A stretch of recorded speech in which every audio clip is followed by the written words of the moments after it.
Since then, we have been looking at ways to empower and uplift the poorest of the poor in Jamaica through various programs, of course, various ministries, as we call them, including housing and education and food distribution. We have agricultural projects, a number of programs aimed at making a difference and improving the lives of those we serve. So that's it in a nutshell. For food for the poor. And Mrs. Burke, the Yes, Flourish Group. right. So the Flourish Group And started. if I could ask to pause one moment, Okay, it started as it started as a mentorship program. right. So we started in 2015 as a mentorship program for teenage girls in Red Hill, St. Andrew. And then when COVID came, we were literally put on a sudden pause. And so now we have finally figured out, a way to come back, but come back bigger and better and, more effectively. And we've actually, I would call it, metamorphosized into a group, as you have indicated. And so now it's not just mentorship for teenage girls, but it's a whole lot more. It's empowerment for women, it's many other things. But we were incorporated and all of that, registered under the Charities Act in 2017 as Flourish Mentorship Program. So now we're actually in the process of, doing the name change and all the necessary adjustments that we need to do to fit who we are now and where we're going. And the name change would be to the Flourish Group. Right. Okay. And Food for the Poor is also registered under the Charities Act, Mrs. Irons, to your knowledge? Yes, we are. Okay. And the Flourish Group, Mrs. Burke, the Flourish Group is also catering to girls and boys? Yes. In addition to women? Right. So that's our main target. Okay. Now, Food for the Poor, Mrs. Irons, does a lot of work with persons who have challenges financially, etc. Yes. Tell us a little bit about that. Well, our cohort is not limited because we have poor persons in every sector, every demography. So we seek to assist with intentional programs for each demography. As I mentioned earlier, we have men, women, children. That's what you mean? Yes, every category, those who are single mothers, single fathers, or farmers, or fishermen, or education program, for example, we target students at all levels, basic, secondary, tertiary level, assisting in whatever way we can. So it covers all cross sections of society. Understood. And Mrs. Burke, in terms of the Flourish Group, tell us a little bit about the kind of work you're doing, because it's not the same as Food for the Poor, obviously. Right. You started as a mentorship program, which seems to be the kernel of what you were thinking of initially, mentoring persons. Yes. So tell us a little bit about what you're doing now. Okay, so part of what we used to do is events. So we would go into schools, we would go to girls' days, we would do all this kind of thing. One of our expertise is actually in event coordination. So a lot of times it's almost like we would plan this, externally. So we just go into the school and we would do like a general, assembly with all the students or all the girls, and then the breakout sessions and that kind of thing. All of that would be coordinated. What do you talk about and what you discuss with them? Well, most times the schools would have themes, different things, and it's always focused on empowering the girls. So it's a girls' day, and so it's who they are and all of that. So, we would have different topics. Boys as well in schools. Yes, because it initially came out of people asking, what about the boys? What about the boys? Within my community. And then we actually ended up going into Pembroke Hall High School. And of course, it's a co-ed institution. And so we couldn't be doing an intervention for the girls and not include the boys. So that just automatically happened. So something that... Empowering the boys as well? It was about empowering the boys as well? Yes. So what we would do is have simultaneous sessions. So we'd have sessions with the girls in one room, and then sessions with men speaking to the boys in another room. Understood. Right. Understood. How has that been so far? It was good, and I think we were very heartbroken, the school as well as us, when what happened is that, remember when COVID came and then schools just shut down, basically cold turkey. So they Hold went that off thought one for, second, hold that thought okay. one second, Mrs. Burke, because I do see we are now upon a break. Listeners, please stay with us. Very interesting topic. We'll be right back on the Morning Watch.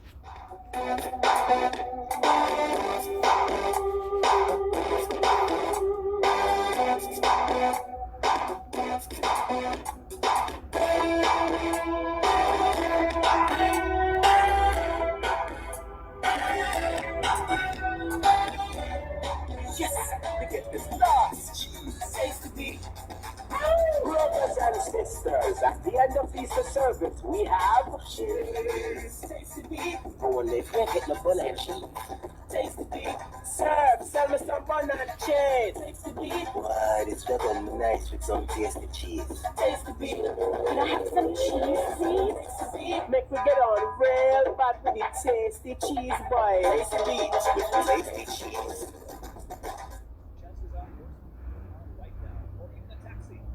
You're stuck in traffic. But if you had a Flow prepaid plan, you would have unlimited data for navigation apps, so you could avoid much of the traffic and find a better way. So you would avoid bad driving Bobby to your right, who is boring into your lane, and singing Sasha, who doesn't realize everyone can see her. Now, Flow's unlimited social and talk prepaid plans come with unlimited data for navigation apps and more TikTok data than any use data. Get a 7-day Flow prepaid plan for only $950. Get your plan. Download the Top Up Flow app. Conditions apply. Home is where you put down your roots. So at Sagicor Bank, we designed a mortgage with everything you need to own your home easier. Get up to 100% financing, fast processing time, up to $100,000 cash back to assist with expenses, a competitive interest rate, plus an unsecured loan of up to $2 million to go solar at home, and a special rate on home insurance. Let's help you put down your roots. Call 888 Sagicor to apply for your Sagicor Bank mortgage. Conditions apply. Here's why you can't afford to miss the Morning Watch. I love listening to the Morning Watch because topics are discussed and issues are highlighted that are of major importance, which in turn edify me. The Morning Watch, Tuesdays, Wednesdays, and Thursdays. I like listening to the Morning Watch. I find it very informative. I find it very interesting. The topics that are covered are very, very wide. The Morning Watch, thought-provoking, insightful, current. Listen for the probing questions with Attorney at Law Stokeley Marshall and the in-depth discussion with Reverend Dr. Dylan Toussaint. The Morning Watch, Tuesdays, Wednesdays, and Thursdays. The Morning Watch is on the family station Love 101. Well, if you want, buy appliances for your home with the quality high and the price low. Get it on a Bashco. Get it on a Bashco. Bashco. Bashco. For everything where you need. Bashco. Quality service guaranteed on a Bashco. Get it on a Bashco that gives you more. Yeah. Bashco. You get furniture for your home and cleaning everything for your kitchen, rocks, hubs, and more at Bashco. The store that gives you more. Bashco.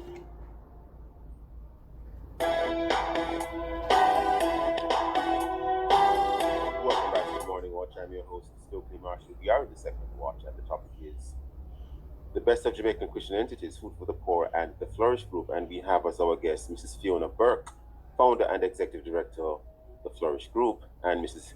Petrianne Irons, communications manager of Food for the Poor. Mrs. Burke, just before the break, you are indicating to us, how you are finding the work that you are doing. Please continue. Yes, it was going very well, and then schools just literally closed. Yes, you said they shut down because of the COVID. Right, so they went off for Ash Wednesday break and just didn't come back.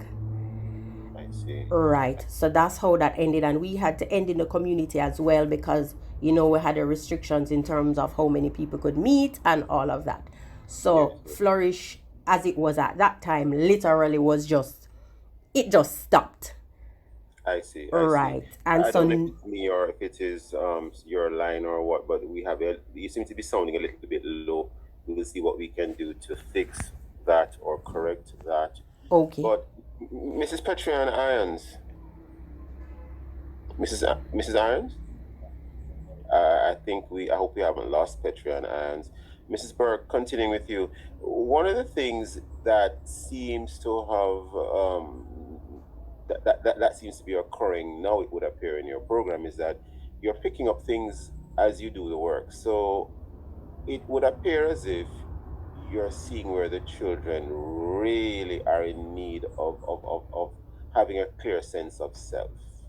Definitely. Let me talk about that a little bit, because you see, we in the first watch, it might appear unrelated on the surface, but in the first watch, we looked at anti-gang legislation.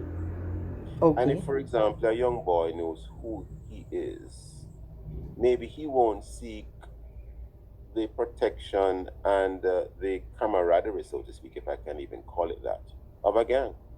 And I fully agree.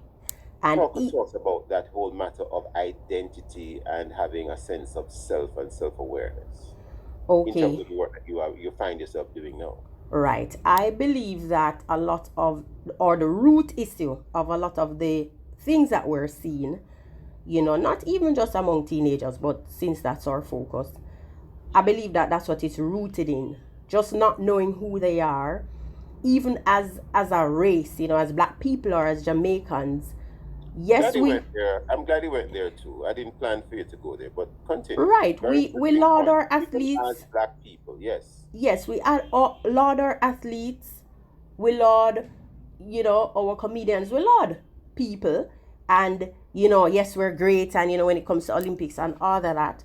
But I don't think we realize that we are all great. And we all have the same kind of potential. We think, oh, there's the Bolts and the Shelleys and there's the, you know what I mean? But I don't think that we know and believe in ourselves that we too are born for greatness, or that we too have the ability. It's always everybody else, Yeah. And so I feel like if we tackle that issue, because even as you mentioned, the gangs, a lot of the things that, we attribute that to is boys not having, growing up with their fathers or having male mentors and that kind of thing. But then if these same young men who, don't have that kind of guidance met their Heavenly Father, developed a relationship with Him, they would know that He is their Father. Exactly. And so that would give them the confidence within themselves that they need. It would make such a difference, I believe. So that's one of our missions as the Flourish Group. And whatever opportunity we get to do that. So if we're invited to come into a school, as a guest speaker or something, any opportunity that we can get to deliver this message to them. You were created to flourish. You were created great. Created to flourish. Yes. So that's for the girls, that's what we say. Created to flourish. So that's like the tagline. And for the boys, it's called Roar. And it's from, Genesis 1, where it talks about us, God giving us dominion and roar ruling. As how a lion would roar? Yes, sir.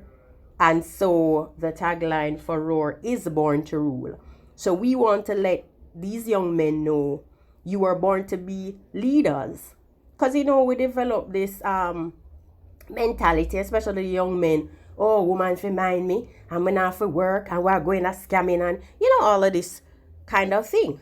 But if they knew we are to be leaders, we are to be the head of the household, we are to be, take charge, we were given dominion over the earth, then I believe we wouldn't see a lot of what we're seeing now. Understood. Now, tell us a little bit about the work that you do with adult women, because you have that component as well. What are some of the things that you find yourself having to deal with there as a Christian entity, even though you don't necessarily wear it on your sleeve that you're a Christian entity, but that's what you are. You go into these situations, and I'm assuming when you talk to women as a group, you may not necessarily be going in there to preach the gospel per se.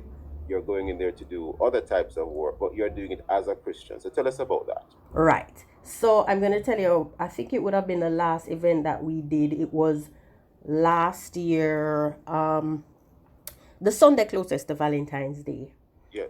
There are a group of women within the community that we work in Red Hills who So they work in the wholesales, they work in the cash pot shop, they work in the little shops, they work in and around the center of the community.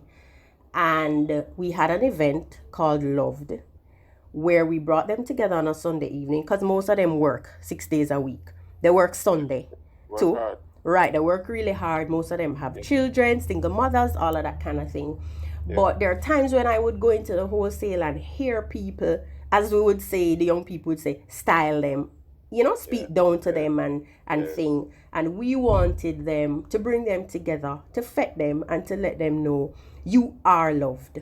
Uplift them. Yes, you are loved.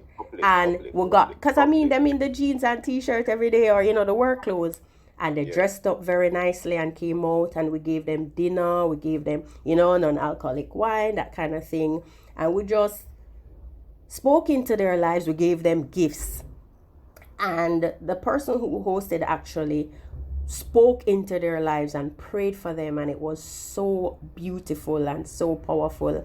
And there was no dry eye in the room. Even us, who were sharing with them, it was just so amazing to see. It's like, I think they would have felt in that moment like Hagar.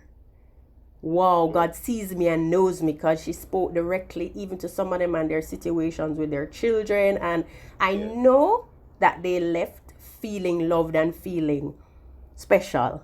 Not the way they walked into that. Right. Space. And it wasn't, oh, you must become a Christian, you mustn't be shacking up. It wasn't anything like that.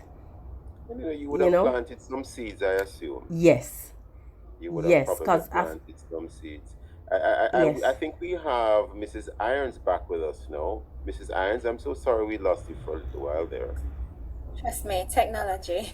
Okay. You can prepare I want to quickly, in the limited time left, I just want to quickly shift gears because Mrs. Irons, I think you're beginning to do some new types of work at Food for the Poor, or continuing to do things, but at a different, in a different way. So you seem to be now even helping persons with, agricultural projects, helping people to find ways to empower themselves financially at an entrepreneurial level. Can you comment on that? Sure. So persons know Food for the Poor for food first, and then housing, and we are known for giving help in a lot of ways. But what we want to be intentional about, I would like to say, is to help persons become more sustainable.